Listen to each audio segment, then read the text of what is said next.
Alors, l'Italie qui affronte la Moldavie ce soir, match déjà capital pour la nationale et en vue de cette Coupe du Monde 2026. Et alors là, c'est déjà n'importe quoi en ce qui concerne le sélectionneur, puisque Luciano Spalletti, il a fait une conf de presse en annonçant qu'en gros, il s'était fait virer, qu'il partait pas de lui-même, et pourtant, c'est lui qui va diriger l'équipe ce soir. Ouais, c'est Mais c'est Marco. fou comme histoire quand même. Ouais, Tardelli disait dans la journée, c'est absolument surréaliste d'avoir un entraîneur démissionnaire sur le banc pour un match de qualification au prochain mondial. Alors, l'idée de la fédération et de Gravina, selon la Gazzetta dello Sport, qui fait un peu le point aujourd'hui, c'était d'annoncer ça après le match contre la Moldavie. Sauf que Luciano Spalletti, il a dit bah, c'est hors de question, vous avez pris une décision et donc moi je vais l'assumer en conférence de presse. Donc ils ont laissé Spalletti gérer la conférence de presse. Semble-t-il que le président de la fédération, Gabriele Gravina, avait demandé à Spalletti s'il voulait qu'il vienne avec lui en conférence de presse pour répondre à d'éventuelles questions autour de ce départ du sélectionneur national, ce qu'il a refusé. Mais en tout cas, ça participe au sentiment de grand n'importe quoi, d'absence de gestion totale, de gestion à la petite semaine, de dirigeants complètement dépassés, d'une situation où tu te demandes à quel moment les gens vont prendre conscience de l'état actuel du foot italien. Et c'est pas quelques clubs. Moi, ce que je dis souvent, c'est quand je parle de révolution qui vient de la province en Italie, ils vont pas suffire à masquer toutes les lacunes du système italien. Et c'est sympa, l'Atalanta c'est super, Sassuolo ça a été super, Comme c'est super, mais c'est pas suffisant en réalité. Le Napoli de Spalletti c'était top, mais c'est pas suffisant. Et c'est vrai que Spalletti, bah voilà, changer l'entraîneur c'est toujours le truc le plus facile. Après il y avait quand même des choses qui étaient un peu étonnantes. Il y a deux choses pour moi. La première, c'est j'ai pas le sentiment qu'il était hyper épanoui en étant sélectionneur, c'est-à-dire ne pas être sur les terrains chaque jour. Spalletti, c'est un vrai entraîneur qui met en place des systèmes, qui a besoin du contact quotidien avec le terrain, et je suis pas sûr qu'il était hyper épanoui comme ça, parce qu'il avait beaucoup de choses qu'il voulait mettre en place très rapidement sans forcément laisser le temps aux joueurs de digérer un peu tout ça. Et la deuxième chose, c'est des relations avec les joueurs. Alors il s'est un peu agacé avec ça en conférence de presse, mais semble assez réel que beaucoup de journalistes italiens, et on a à peu près tous les mêmes retours, il y a des gens à qui ça passait pas du tout, que je voyais encore des arrêts de jeu en Norvège où Spalletti réunissait quelques joueurs, il y en a qui l'écoutaient absolument pas.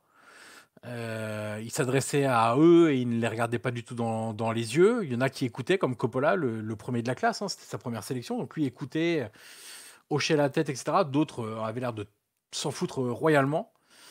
Donc peut-être que c'est une bonne chose, mais le problème, c'est toujours pareil en Italie, c'est qu'on s'intéresse à ce qui est en surface et pas du tout à la grande majorité du travail qui est à effectuer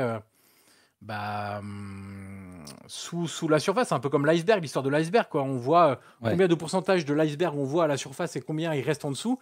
C'est la même chose pour le football italien. On va faire Alors, 10% du travail quand il faudrait faire surtout les 90% autres. Et alors, il y a aussi la question de la succession qui se pose forcément, puisque Spalletti donc, a annoncé qu'il se faisait virer. Et là, il y a pas mal de noms qui ressortent. Il y en a notamment un qui revient. Je crois que c'est le favori selon la Gazzetta dello Sport, Ouais. c'est Claudio Ranieri. Ouais, alors il y en a deux. Il y a Stefano Pioli et lui.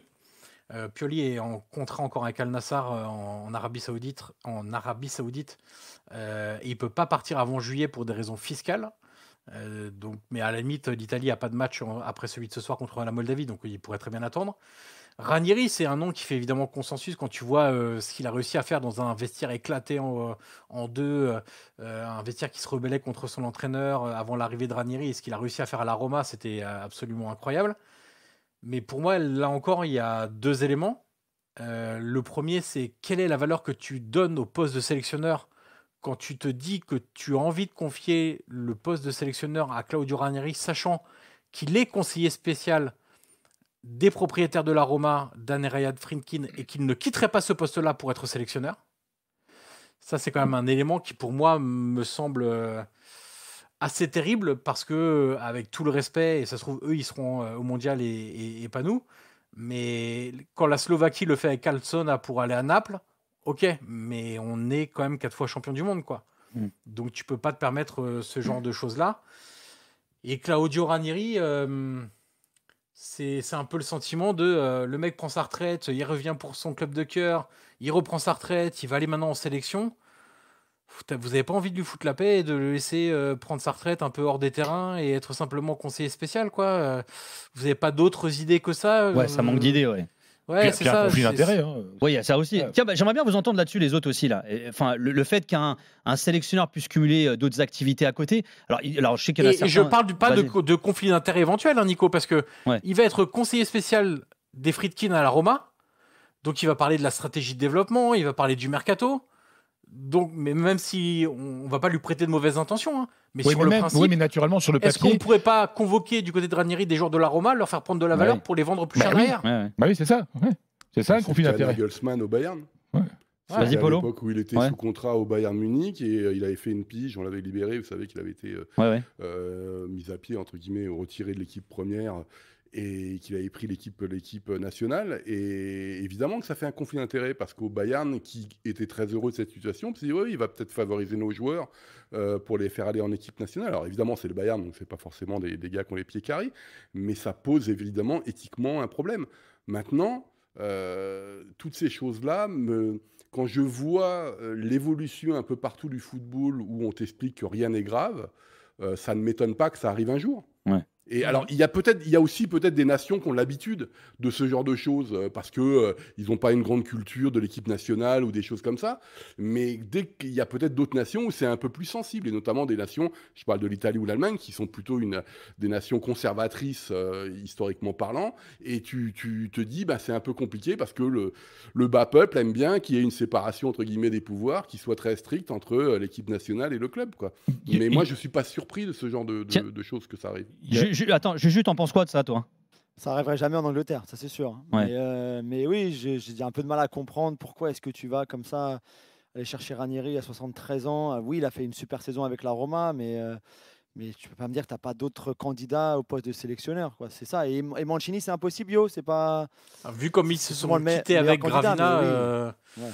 vu comme donc Gravina, le président de la fédération italienne, ça paraît compliqué, très sincèrement.